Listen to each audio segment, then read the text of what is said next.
Hi, thanks for having me. I just wanted to make a few quick announcements about the library. I wanted to say to visit gclibrary.com and click on the calendar tab along the top to see what's coming up on from the library. We have tons of events for all ages, all every single day of the week, pretty much. So visit us online, see what's coming up next, including holiday closing since we're coming into the season. And one more announcement, and that's about our free delivery service. I just want to remind everyone that we deliver to almost all of Garland County on a weekly basis. And that's really important coming up with the holiday season. People get busy. Let us take something off your plate. Email delivery@gclibrary.com to find out more about that service. And Judy, thanks for having me here. And I've got my notes and I think that we can do this. So you just let me know whenever we're ready.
Hi, I'm going to show you today my casual Thanksgiving buffet, and what I have planned is to have appetizers, and I'm planning to use a number of recipes from our Master Gardeners cookbook, Good Time Cooking.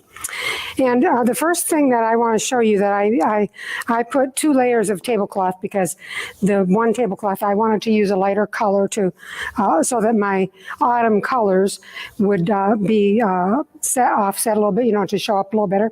So I put a longer tablecloth underneath to cover the floor a little bit. And what I did, I put a ribbon of burlap glittery ribbon, which I found in a resale shop. And when I'm looking for decorating materials, that's one of my favorite places to go, because you can find partial rolls of ribbon and things like that. And then I went ahead and I did some, my centerpiece is a white pumpkin. And then I went ahead and got some grasses from my yard and a friend's yard. This is actually pampas grass, but it was way too large for the arrangement that I wanted to make. So I had to strip it down quite a bit. And then I've got this little curly grass as well. And I needed a little pop of color, so I don't have mums in my yard right now, so I put a little artificial mum in there. And I found something really cute that I thought was a very clever trick. You always need to put a little something around. You cut your flower pot that I planted succulents in, a 6-inch flower pot. You cut a hole in your pumpkin and you set your 6-inch flower pot in there. And then I put succulents in it, and then I put all these grasses in to fill in. And there's always a little edge that needs hidden. I've got corn silk that I dried here. We had sweet corn one night for dinner. I took the sweet corn, dried the silk, and then I use it as a little cover up around the edge right there. And I got that idea from watching the pumpkin carving shows on TV when they were using the corn silk as hair on their jack-o'-lanterns. So I thought that was just the cutest idea ever. So I dried it, and there we are. And then I want to show you the tree that I made. This is a thankful tree where I just took a branch from my yard. I spray painted white. I didn't want it really solid, bright white. So I just did enough to make it like this kind of soft, silvery gray. And then I cut out construction paper leaves with little twine ties, and I put a couple on there, but give it to your family as they come in the door and ask them to write what they're thankful for, and then have each member put something on your tree that they're thankful for. Put it in a vase with some nuts or shells or that kind of thing to fill it. And then I put, I have this beautiful board that my future son-in-law made out of maple, and I forget what other kind of wood he said.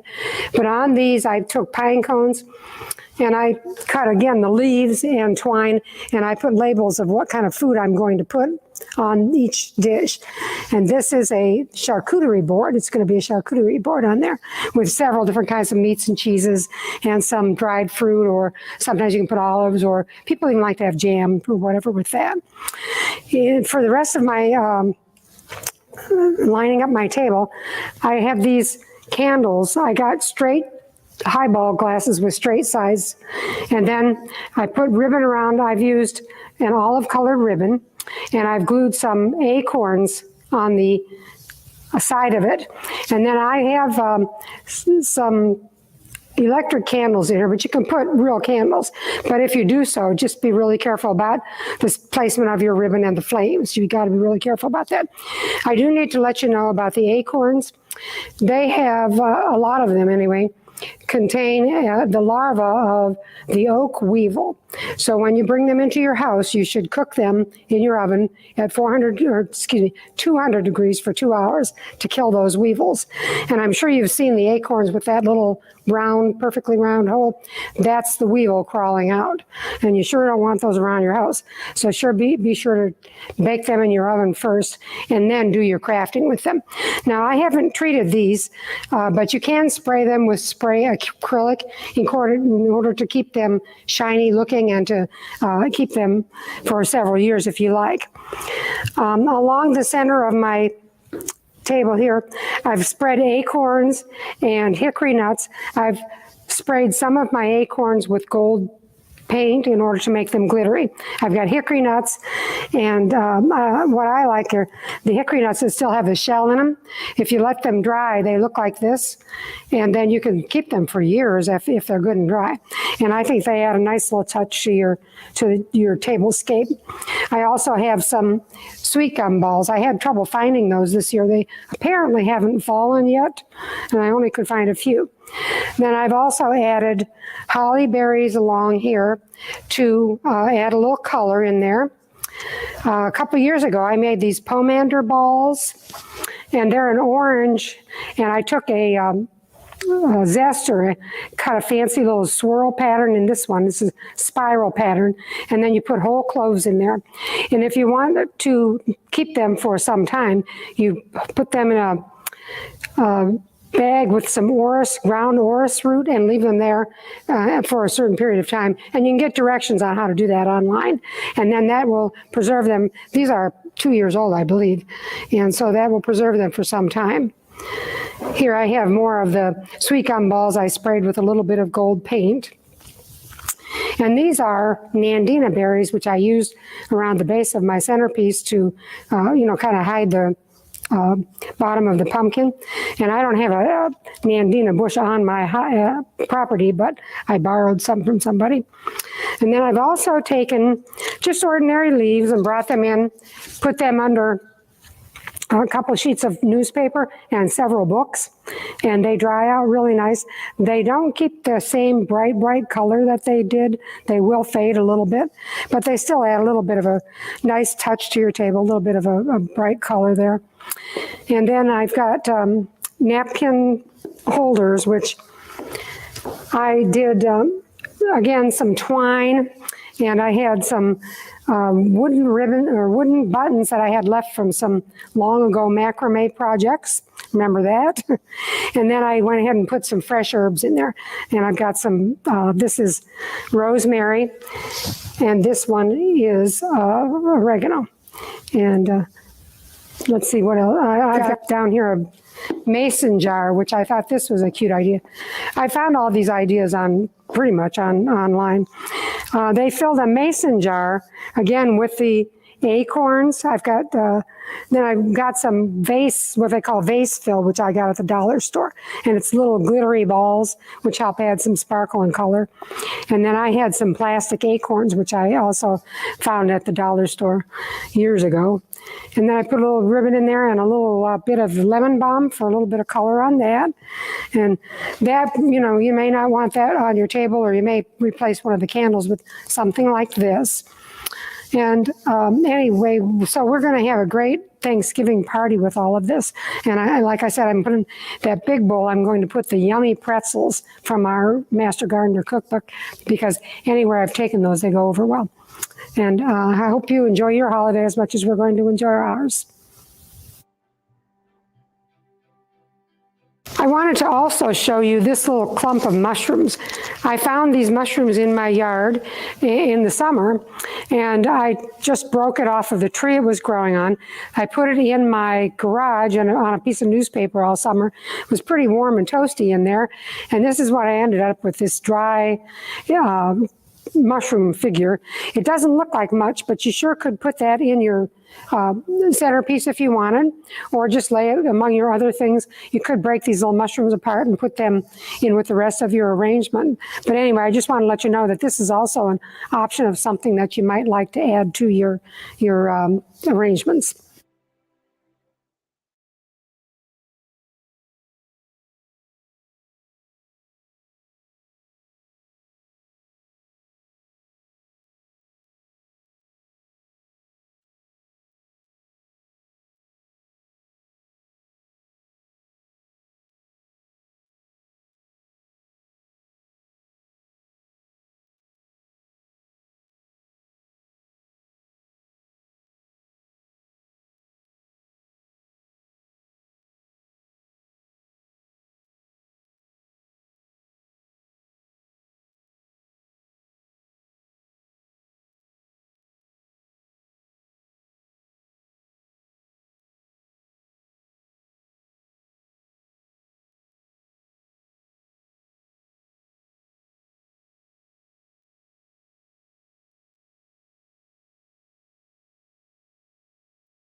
Hi, welcome to my wreath making workshop, and just a few supplies that we need when we're starting a wreath. Of course, these wreath forms come in all different sizes and shapes. This one is a wire one that I found at the Dollar Tree, the dollar plus 25 cents tree. You need one of these.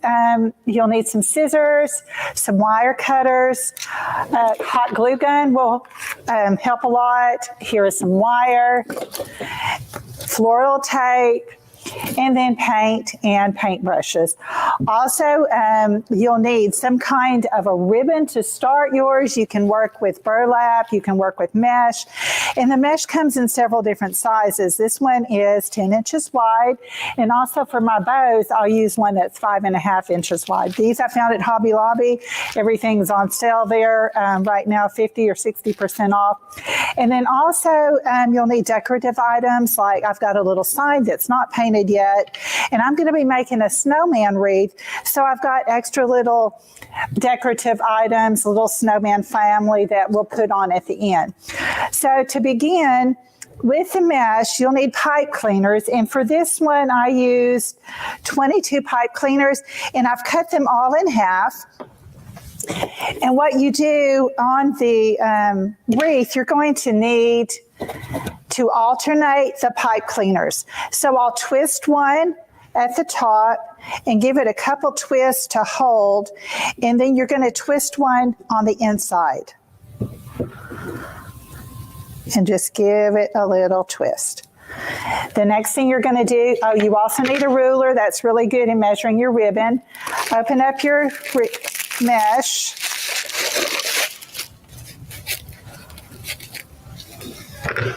And you're going to pinch the end and twist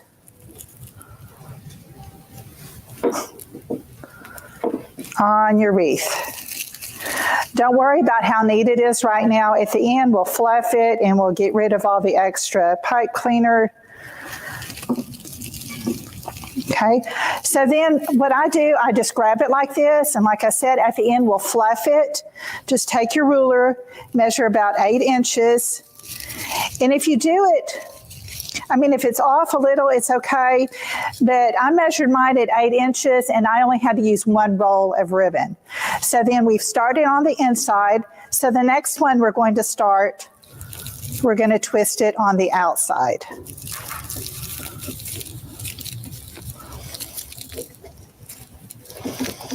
And then we're going to measure again, just pull it a little bit.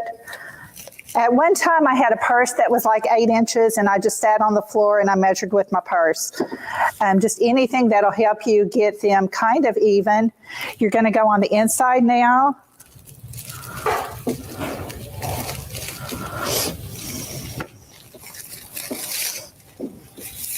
I developed my love for making wreaths when I was working at Hobby Lobby. I worked there for about 5 years, and there was one, I kind of ran the floral department. There was one year that the mesh wreaths were really popular, and I made probably, 50, 60 just in the Christmas season. And so then we'll do one more, and then I'll show you the next step.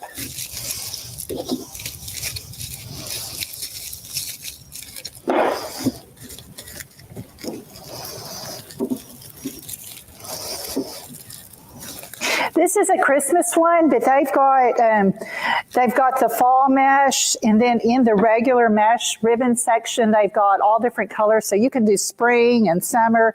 So it'll start like that. You can kind of push them, and then just leave. I'm going to leave that one aside. When you're completely done, don't look at the sign yet, that's at the very end. When you're completely done, it'll look like this. In some of them, I fluffed up a little bit, but at the back, what you're going to do, all of those pipe cleaner strands, you're going to bring towards the back and twist a little bit. When you do that, wire cutters is better than scissors, but if you have an old pair of scissors, that'll work. You're going to just clip that off and bend it down so it doesn't poke. Okay, you don't want it scratching the door, you don't want it scratching yourself. And then to fluff it out, since we pulled it kind of tight, what you're going to do is just open up the pieces of ribbon and just kind of fluff it a little bit. Like I said, I used 22 pipe cleaners and I cut them all in half. Just make sure you have, if you're using a round wreath, it's not as hard, but if you're using the square one, just make sure you have an even amount on each side. So now we've got it fluffed. We've got all the pipe cleaners on the back taken care of. And so what I've done here, I took one of these little signs that I found at the $1 plus 25 cent store, and I painted it several coats, and they wrote what I wanted to with a magic marker, went back with a small paintbrush and painted the name. This is going to go to my daughter's family. She has 4 boys. I'm actually a grandma of 8 children. My son has 3 girls and a baby boy, but this one's going to my daughter. So what I've done, I found these snowmen at Hobby Lobby. I've got these, and then I've got 4 little boys, and I've taken my floral wire and just kind of poked it through the back. Didn't hurt them a bit. I didn't hear one of them whimpering, but they're going to be happy that when the door gets open and shut, they're not going to fall off the wreath. So what we're going to do is take these, and if I can get them all standing straight up, wire it or kind of twist it to the wire that I've got in the back of my wreath. When I'm completely done, I can also help secure it with some hot glue, but this will help kind of make sure they won't jump off the wreath. Okay, we're going to secure this one. And these wreaths, most of them have 3 wires. There's a middle one, there's a one on the inside and one on the outside.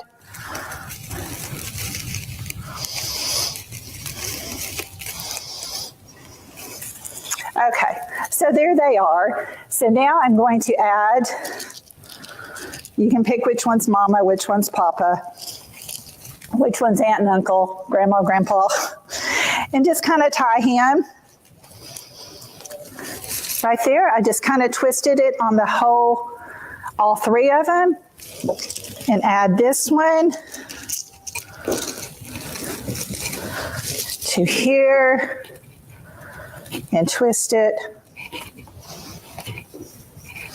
Okay, the only thing missing is a bow, and what I'm going to do is use my 5.5 inch ribbon, and you'll need about 9 feet, 3 yards. Usually to make a bow that has tails, I think I'm just going to make a bow without tails. And with the mesh, look, make sure sometimes they have a right side and a wrong side. Other times they don't. But with mesh, it's real easy to make a bow. You're going to twist it, kind of fold it in half like this, fold it back over, and fold it back over to make however big that you want it to be. Let's see. And then cut it.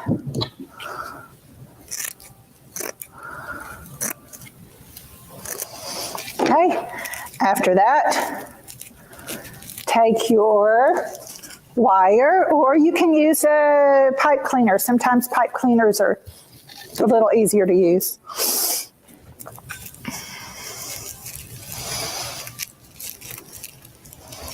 Just give it a little twist.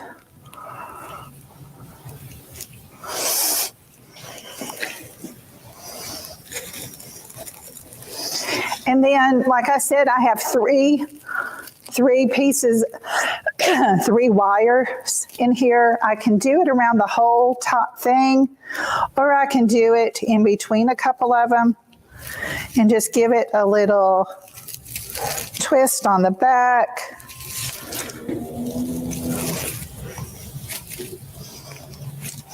And you'll need to make sure with your wire cutters or your old scissors to go ahead and snip these wires and fold them down, bend them down so they won't scratch your door or poke yourself.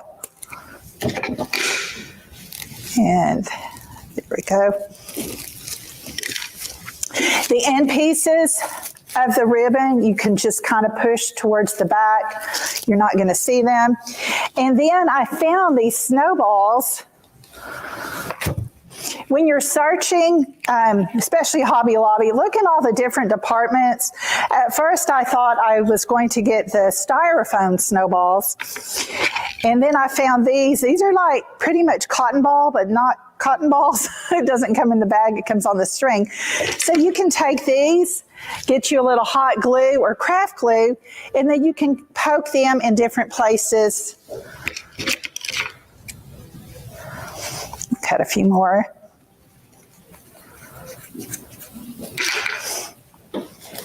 See, you can put one down here and let them hold it and play with it. But then it says the Withers family, and that is done. Also, I've got some giveaways that we're going to talk about at the end.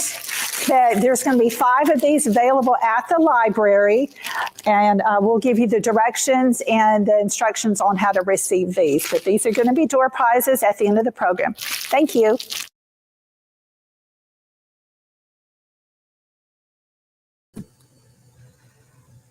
And we're back. Judy, we are having some sound issues tonight, and Judy can be seen but not heard, I think.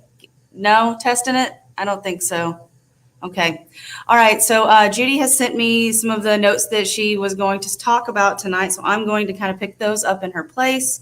So bear with me, please, as I do this here. I want to start off by recognizing the first video that we showed tonight by Dee Offerman, who presented Thanksgiving Tablescape. Dee grew up on the outskirts of Erie, Pennsylvania, and lived in Illinois all her adult life. She grew up on a farm and learned how to garden from her parents and grandparents. After retiring from a nursing career, she and her husband Jerry moved to Hot Springs Village, where she was surprised to learn that there is no good soil in Hot Springs Village. She says she became a member of the Master Gardener program to learn how to garden in Arkansas, and she's been a member since 2012. And the video showed Dee setting her Thanksgiving table.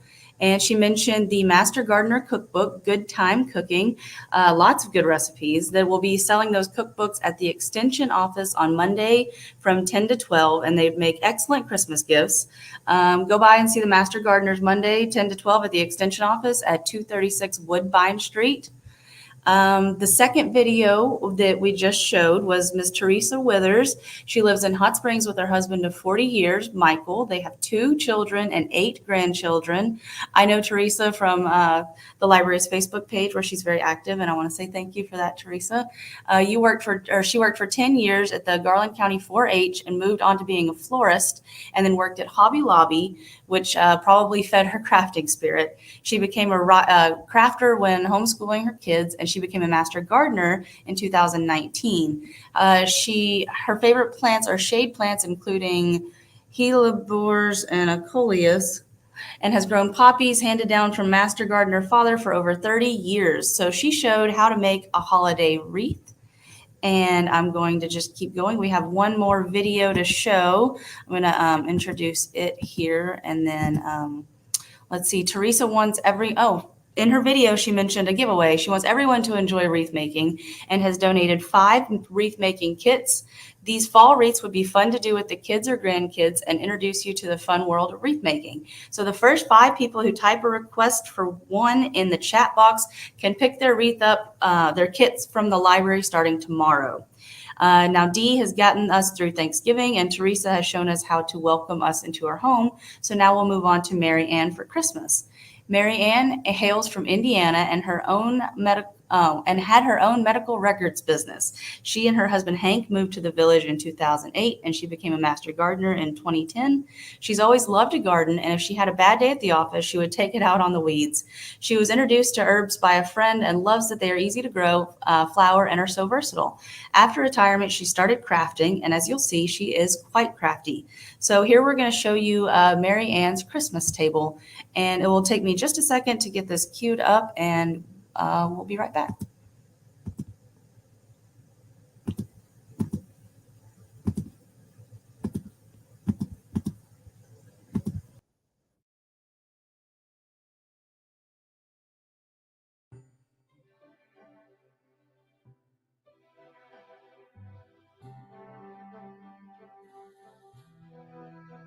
Hi, today we're going to talk about table-scapes for the holidays.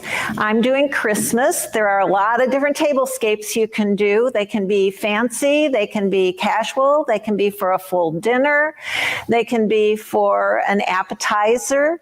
Maybe your sisters called and said, hey, I'm doing the dinner, can you come over and do the beverage bar? Well, today I'm doing a dessert table-scape. My friends always get together during the holidays. We go out for dinner. We have a nice evening. We come back to somebody's house, and you get to host the rest of the evening having sweets and opening white elephant gifts. Now, the reason I talk about white elephant gifts are because my centerpiece is a bleached deer head. And my husband wanted at last year's Christmas. We got in the car and it was in a giant bag, and he said, what are we going to do with this? And I said, I have an idea. I knew it was my turn this year to have the table-scape and do the dessert. So I decided I would paint it silver and make a rag bow on it. Keep in mind that everything on my table, or most everything on my table, are things that I owned or things that I've repurposed or gathered from my yard. Starting with the deer, I'm a crafter, so I had lots and lots of material, Christmas material. I cut it into 2-inch wide strips, not cut it, I ripped it into 2-inch wide strips, 7 inches long, tied it in the center and put a little bell on it, and that's what you see on the deer's head. The next thing I crafted was this little garland. And what it is a piece of twine. And I took those same pieces of ripped material and I tied it to the twine. And that's approximately 7.5 feet long. I've wound it through the table here, but you can also swag it on the front of your buffet if that's what you want to do. My table-scape is very, very casual. My group is casual, and that's why I chose to go this direction. The next thing I made were something for silverware. And pardon me, I happen to be a sewer, like I said. I had some Pellon that I put inside the 2 pieces of material I put together.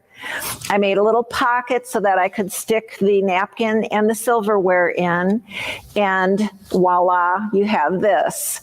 Now, if you're not a sewer and if you choose not to craft in this way, that's perfect, because you can take some of this material that you stripped and you can tie your napkin and your silverware together and use it that way.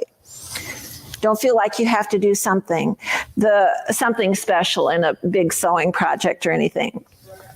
On the base of the table, I have greens that I've gathered from my yard. I had a couple of different kinds of evergreen trees. I have magnolia leaves here, and I had a Yopon holly, and the berries were just now starting to turn. So I made little bouquets to put on the table to make it look a little bit more festive. Now, the cutest thing, I think, are my little reindeers. I have these cylindrical jars. Again, being a master gardener, we have lots of flowers that we like to have.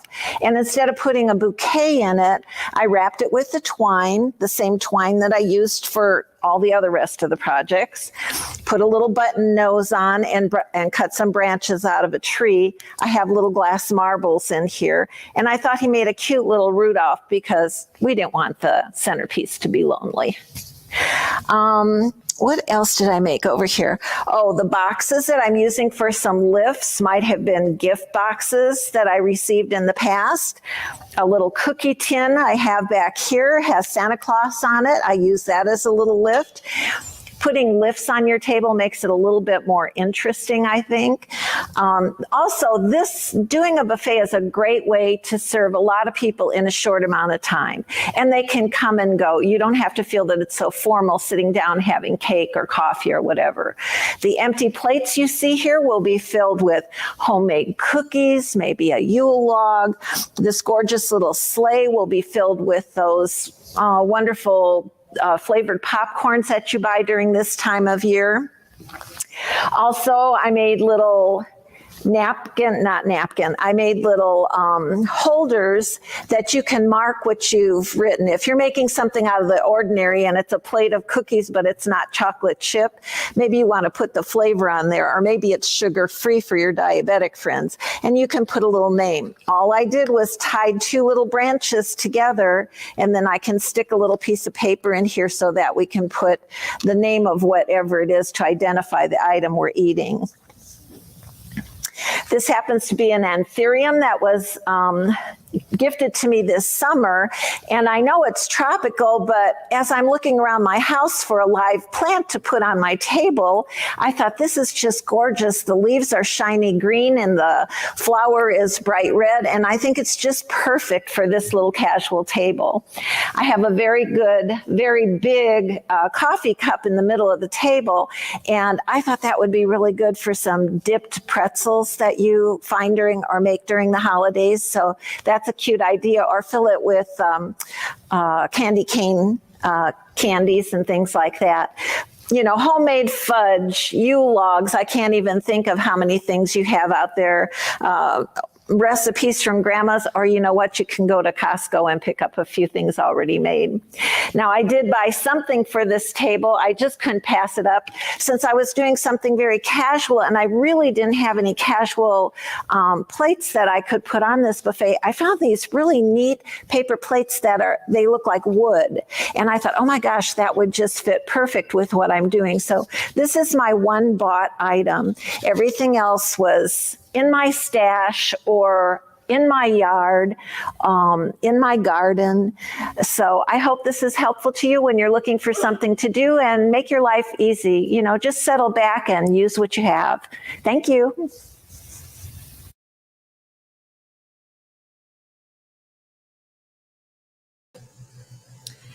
And we're back, and we've been having some technical difficulties with sound with Judy tonight. And I seem to have lost her from the stream completely. So I will be finishing this up tonight. I apologize for all of the issues we've had. We're going to try to re-record this and put another video out. But that was Mary Ann. Mary Ann, that was a beautiful table.